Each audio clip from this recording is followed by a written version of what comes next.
இந்த வீடியோ வெறும் எஜுகேஷனல் பர்பஸ்க்காக மட்டும்தான். இன்வெஸ்ட்மெண்ட் அட்வைஸாவோ ரெக்கமெண்டேஷனாவோ இதை எடுத்துக்க வேணாம். உங்கள் இன்வெஸ்ட்மெண்ட் டிசிஷனை உங்கள் ஃபினான்ஷியல் அட்வைசர்கிட்ட கேட்டுட்டு எடுங்க. வணக்கம் மக்களே, இந்த வீடியோவில் நம்ம இடிஎஃப்ஸ்னா என்ன, மியூச்சுவல் ஃபண்ட்ஸுக்கும் இடிஎஃப்க்கும் என்ன வித்தியாசம், மியூச்சுவல் ஃபண்ட்ஸ் பெட்டரா இடிஎஃப் பெட்டரா, இடிஎஃப்ல எப்படி இன்வெஸ்ட் பண்ணுறது, நல்ல இடிஎஃப்ஐ எப்படி செலக்ட் பண்ணுறதுன்னு டீட்டெயில்டாக பார்க்கலாம். எக்ஸ்சேஞ்ச் ட்ரேடட் ஃபண்ட்ஸ், இதை தான் ஷார்ட்டாக இடிஎஃப்னு சொல்லுவாங்க. இடிஎஃப் கூட ஓப்பன் ஹெண்டட் ஃபண்ட் தான், லைக் மியூச்சுவல் ஃபண்ட்ஸ் ஒர்க் ஆகிற மாதிரி தான் ஒர்க் ஆகும். பட் டிஃப்ரென்ஸ் என்னன்னா, இந்த இடிஎஃப்ஸ் டைரெக்டாக எக்ஸ்சேஞ்சஸில் ட்ரேட் ஆகும். லைக் நம்ம ஸ்டாக்ஸ் எப்படி என்எஸ்சி பிஎஸ்சியில் இருந்து வாங்குறோமோ அப்படியே இடிஎஃப்ஸையும் வாங்கிக்கலாம். இடிஎஃப்ஸில் கூட அண்டர்லையிங் அசட் கிளாஸஸ் இருக்கும். அது ஸ்டாக்ஸாக இருக்கலாம், கரன்சியாக இருக்கலாம், பாண்ட்ஸாக இருக்கலாம், கமோடிட்டிஸ் லைக் கோல்ட் சில்வராக கூட இருக்கலாம். இது மாதிரி இல்லாமல் டிஃப்ரெண்ட் அசட் கிளாஸஸ் பேஸ் பண்ண மியூச்சுவல் ஃபண்ட்ஸ் எப்படி இருக்குமோ அதே மாதிரி இடிஎஃப்ஸும் இருக்கும். ஆனால் மியூச்சுவல் ஃபண்ட்ஸ் இடிஎஃப்ஸ் மாதிரி என்எஸ்சி பிஎஸ்சி எக்ஸ்சேஞ்சில் ட்ரேட் ஆகாது. ஏஎம்சின்னு சொல்லக்கூடிய அசட் மேனேஜ்மெண்ட் கம்பெனி கிட்ட தான் வாங்க முடியும். இடிஎஃப்ஸ் எக்ஸ்சேஞ்சஸில் ட்ரேட் ஆகிறதால ஸ்டாக்ஸ் இண்டெக்ஸ் மாதிரி இடிஎஃப்ஸில் கூட டெலிவரி அண்ட் இன்ட்ராடே ட்ரேடிங் பண்ணிக்கலாம். கரெக்டாக அப்சர்வ் பண்ணுனா இந்த இடிஎஃப் ஸ்டாக்ஸ்லையும் மியூச்சுவல் ஃபண்ட்ஸில் இருக்க ஃபீச்சர்ஸ் இதுலேயும் இருக்கும். மியூச்சுவல் ஃபண்டுக்கும் ஸ்டாக்குக்கும் எப்படி போர்ட்ஃபோலியோ இருக்குமோ அதே மாதிரி இந்த இடிஎஃப்க்கும் போர்ட்ஃபோலியோ இருக்கும். கன்ஃபியூஸ் பண்ணுற மாதிரி இருக்கா? கன்ஃபியூஸ் ஆக வேணாம். ஒரு எக்ஸாம்பிளோட இதை புரிஞ்சுப்போம். மார்க்கெட்டில் இருக்க நிஃப்டி 50 இண்டெக்ஸை எடுத்துப்போம். இந்த நிஃப்டி 50 இண்டெக்ஸ்னா என்ன? இந்தியாவில் இருக்கக்கூடிய டாப் 50 கம்பெனி எதுவோ அதெல்லாம் சேர்ந்தது தான் இண்டெக்ஸ். இந்த நிஃப்டி 50 இண்டெக்ஸை பேஸ் பண்ணி தான் நிஃப்டி 50 இண்டெக்ஸ் ஃபண்ட்ஸ் இருக்குது. அதே மாதிரி நிஃப்டி 50 இடிஎஃப்ஸும் இருக்குது. இது ரெண்டுமே நிஃப்டி 50 எப்படி பர்ஃபார்ம் பண்ணுமோ அதே மாதிரி தான் பர்ஃபார்ம் பண்ணும். எக்ஸாம்பிளுக்கு நிஃப்டி 50 பாசிட்டிவாக பர்ஃபார்ம் பண்ணால் இடிஎஃப்ஸும் பாசிட்டிவாக பர்ஃபார்ம் பண்ணும், இண்டெக்ஸ் ஃபண்ட்ஸும் பாசிட்டிவாக பர்ஃபார்ம் பண்ணும். நிஃப்டி 50 நெகட்டிவாக பர்ஃபார்ம் பண்ணால் இடிஎஃப்பும் நெகட்டிவாக பர்ஃபார்ம் பண்ணும், இண்டெக்ஸ் ஃபண்ட்ஸும் நெகட்டிவாக பர்ஃபார்ம் பண்ணும். இது ரெண்டுமே ஒரே மாதிரி பர்ஃபார்ம் பண்ணால் கூட மேஜர் டிஃப்ரென்சஸ் எங்கே வரும்னா, நிஃப்டி 50 லைவில் எவ்வளோ வொலட்டைலாக மூவ் ஆகுதோ அதே மாதிரி இடிஎஃப்ஸும் லைவ் மார்க்கெட் ஹார்ஸில் மூவ் ஆகும். ஆனால் மியூச்சுவல் ஃபண்ட்ஸ் லைவில் மூவ் ஆகாது. ஒரு நாளோட க்ளோசிங் ப்ரைஸ் வச்சு மட்டும்தான் மூவ் ஆகும். எப்படி மியூச்சுவல் ஃபண்ட்ஸில் large cap, mid cap, small cap, sector based பண்ணிலாம் ஃபண்ட்ஸ் இருக்கோ அதே மாதிரி இடிஎஃப்ஸ்க்கும் இருக்குது. இண்டெக்ஸ் பேஸ் பண்ண இடிஎஃப்ஸ் மட்டும் இல்லாமல் கோல்டு ரிலேட்டட் இடிஎஃப்ஸ் இருக்குது, சில்வர் ரிலேட்டட் இடிஎஃப்ஸ் இருக்குது, கரன்சி ரிலேட்டட் இடிஎஃப்ஸ் இருக்குது, பாண்ட்ஸ் இடிஎஃப்ஸ் கூட இருக்குது. இப்போ கோல்டு இடிஎஃப்க்கும் கோல்ட் பேஸ்ட் மியூச்சுவல் ஃபண்ட்ஸோட எக்ஸாம்பிள் பார்க்கலாம். கம்பேரிசனுக்காக நிப்பான் இந்தியா கோல்ட் சேவிங்ஸ் ஃபண்டையும் நிப்பான் இந்தியா கோல்ட் பிசியும் பார்க்கலாம். இது ரெண்டோட சார்ட்டும் பார்க்கும்போது ஒரே மாதிரி பர்ஃபார்ம் பண்ணியிருக்க மாதிரி தான் தெரியுது. ஆனால் லாஸ்ட் 1 இயர் ரிட்டர்ன்ஸ்னு பார்க்கும்போது ஸ்லைட் டிஃப்ரென்ஸ் இருக்குது. இங்கே தான் மியூச்சுவல் ஃபண்ட்ஸ்க்கும் இடிஎஃப்ஸ்க்கும் இடையில் இருக்க டிஃப்ரென்ஸ் தெரிய வருது. இடிஎஃப்ஸில் இருக்க அண்டர்லையிங் அசட் எதுவோ அது கோல்டாக இருக்கலாம், இண்டெக்ஸாக இருக்கலாம். அதை லைவ்ல ட்ராக் பண்ணி அந்த பர்ஃபார்மன்ஸை இடிஎஃப்ஸில் டைரெக்டாக பார்க்கலாம். ஆனால் மியூச்சுவல் ஃபண்ட்ஸில் கொஞ்சம் டிலே இருக்கும். ஃபீஸ்னு பார்க்கும்போது இடிஎஃப்ஸை விட மியூச்சுவல் ஃபண்ட்ஸில் எக்ஸ்பென்ஸ் ரேஷியோ கொஞ்சம் அதிகமாகவே இருக்கும்.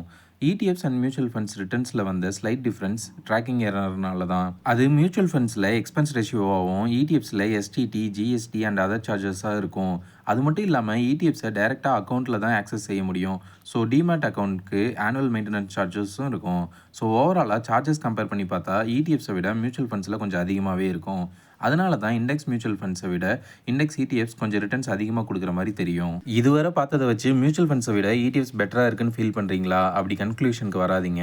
இடிஎஃப்க்கும் மியூச்சுவல் ஃபண்ட்ஸ்க்கு இருக்க டிஃப்ரென்ஸை கொஞ்சம் டீட்டெயில்டாக பார்த்து தெரிஞ்சுக்குவோம். இதில் இண்டெக்ஸ் ஃபண்ட்ஸ் மட்டும் தான் கம்பேர் பண்ணுறோம், ஆக்டிவ் மியூச்சுவல் ஃபண்ட்ஸை கம்பேர் பண்ணல. So index funds and index இடிஎஃப்ஸோட கீ டிஃப்ரென்சஸ் என்னன்னு இப்போ பார்க்கலாம். ஜென்ரலாக இடிஎஃப்ஸ் லோ எக்ஸ்பென்ஸ் ரேஷியோவில் தான் இருக்கும். ட்ரேடிங் ஃபீஸ், ஆனுவல் மெயின்டெனன்ஸ் சார்ஜஸ்லாம் பார்த்தா கூட இண்டெக்ஸ் ஃபண்டை விட கம்மியாக தான் இருக்கும். நீங்கள் காஸ்ட் வைஸ் யோசிக்கிறீங்கன்னா இண்டெக்ஸ் ஃபண்ட்ஸை விட இண்டெக்ஸ் இடிஎஃப்ஸ் பெட்டராக இருக்கும். Next minimum investments. இண்டெக்ஸ் ஃபண்ட்ஸில் மினிமம் 100, 500ன்னு ஸ்டார்ட் ஆகும். ஆனால் இடிஎஃப்பில் ஒரு ஷேர் ப்ரைஸ் எவ்வளோ இருக்கோ அந்த ஷேர் ப்ரைஸ் கொடுத்தா போதும். இல்லைனா இடிஎஃப் ப்ரைஸ் எவ்வளோ இருக்கோ அது 500க்கு அதிகமாக இருந்தாலும் சரி, கம்மியாக இருந்தாலும் சரி, அதை கொடுத்து வாங்கிக்கலாம். கம்மியான அமௌண்ட்டில் இன்வெஸ்ட்மெண்ட் ஸ்டார்ட் பண்ணணும்னா இடிஎஃப்ஸ் கூட ஒரு நல்ல ஆப்ஷனாக இருக்கும். அடுத்து ட்ரேடிங் ஃப்ளெக்சிபிலிட்டி.